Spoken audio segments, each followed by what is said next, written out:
अस्सलाम वालेकुम वरहमतुल्लाहि वबरकातुह। आँखों के अंदर जो सुरमा लगाया जाता है उसका सुन्नत तरीक़ा क्या है, यानी कि किस तरीक़े से हमको सुरमा लगाना चाहिए और नबी पाक सल्लल्लाहु अलैहि वसल्लम का क्या तरीक़ा था, किस तरीक़े से आप सुरमा लगाया करते थे। आज इस वीडियो के अंदर हम इसी मसले की पर डिस्कस करेंगे और आपके सामने उसकी वजाहत पेश करेंगे। सबसे पहले तो आप अहादीस सुने। एक हदीस में नबी पाक सल्लल्लाहु अलैहि वसल्लम ने इरशाद फरमाया, मनिक तहाला फल यूतिर, कि जो शख्स सुरमा लगाए तो चाहिए कि वो ताक आदद का लिहाज रखे। इस हदीस का क्या मतलब है, यानी कि ताक आदद का लिहाज रखें। इसका मतलब ये है कि सबसे पहले ताक आदद को समझें। ताक आदद कहते हैं जैसे कि 3, 5, 7, 9, 11, 13, 15, 17, इन सब को ताक कहते हैं। और जुफ्त कहते हैं 2, 4, 6, 8, 10, 12, यानी जो जोड़ा जोड़ा होता है इसको जुफ्त कहते हैं। तो हुज़ूर सल्लल्लाहु अलैहि वसल्लम ने इरशाद फरमाया कि जो शख्स सुरमा लगाए तो चाहिए कि वो ताक आदद का लिहाज रखे, यानी कि 3, 5 इन अदद जो होते हैं इनका लिहाज रखें। ये हदीस अभी यहीं तक रहने दे, इसकी मैं वजाहत आगे करूँगा। इसी तरीके से दूसरी हदीस में है, हज़रत इब्न अब्बास रज़ी अल्लाह ताला अन्हुमा वो इरशाद फरमाते हैं कि नबी पाक सल्लल्लाहु अलैहि वसल्लम ने इरशाद फरमाया, इक्तहिलु बिल इस्मिद, कि इस्मिद सुरमा लगाया करो। इस्मिद सुरमा बहुत ज़बरदस्त सुरमा है, इसकी बड़ी फ़जीलत है। इंशाअल्लाह किसी और वीडियो में इस सुरमे की फ़जीलत भी आपके सामने पेश करूँगा। फ़िलहाल तो ये ज़िक्र करना है कि सुरमा लगाने का सुन्नत तरीक़ा क्या है और किस तरीके से हमें सुरमा लगाना चाहिए। तो नबी पाक सल्लल्लाहु अलैहि वसल्लम ने इरशाद फरमाया कि इस्मिद सुरमा लगाया करो, फ़इन्नहु यजलुल बसर, इसलिए कि ये आँख के अंदर रोशनी और चमक को पैदा करता है। वयुम्बितु शारा, और पलकों को लंबा करता है, जो बाल हैं उनको बढ़ाता है।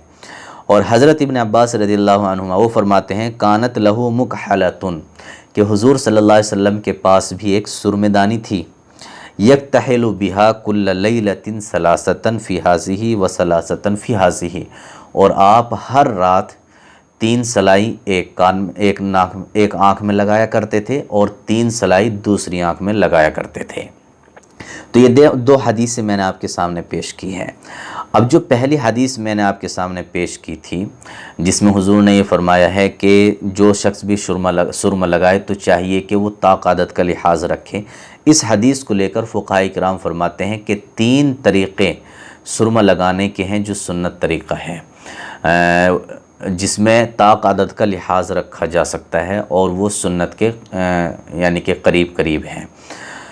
जिनमें से पहला तरीक़ा ये है कि जो सीधी आँख है उसके अंदर 3 सलाई लगाई जाए, उसके बाद में जो उल्टी आँख है उसमें भी 3 सलाई लगाई जाए।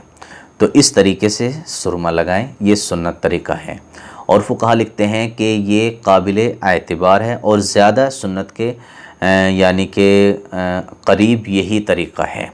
और जैसा कि हदीस से भी आपने सुना है हज़रत इब्न अब्बास रज़ियल्लाहु अन्हुमा की, कि हुज़ूर सल्लल्लाहु अलैहि वसल्लम हर रात में 3-3 सलाई हर आँख में लगाया करते थे।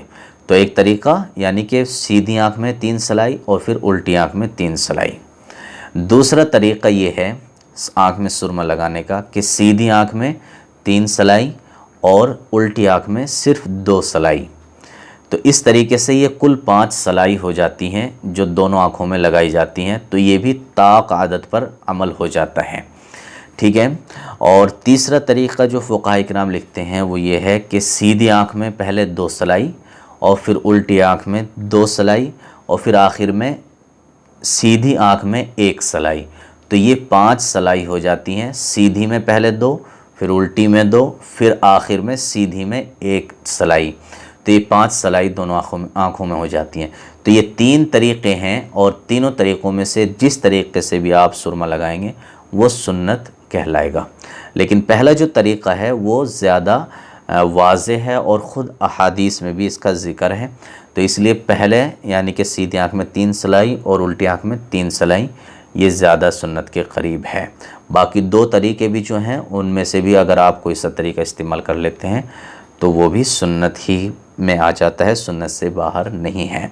میں سمجھتا ہوں کہ سرما لگانے کا جو طریقہ ہے وہ آپ اچھی طرح سے سمجھ گئے ہوں گے، لیکن اگر پھر بھی اس سلسلے میں کچھ بات آپ پوچھنا چاہتے ہیں جو میں بتا نہیں پایا اور آپ کے ذہن میں ہے تو نیچے کمنٹ باکس میں آپ لکھیے، انشاءاللہ میں آپ کو ضرور اس کا جواب یعنی کہ ریکارڈ کرا کر کے آپ کی خدمت میں پیش کروں گا۔ اگر آپ نے ہمارے چینل کو سبسکرائب نہیں کیا تو ضرور سبسکرائب کر لیں اور ہماری ویڈیو کو اپنے دوستوں تک ضرور شیئر کریں۔ السلام علیکم ورحمۃ اللہ وبرکاتہ۔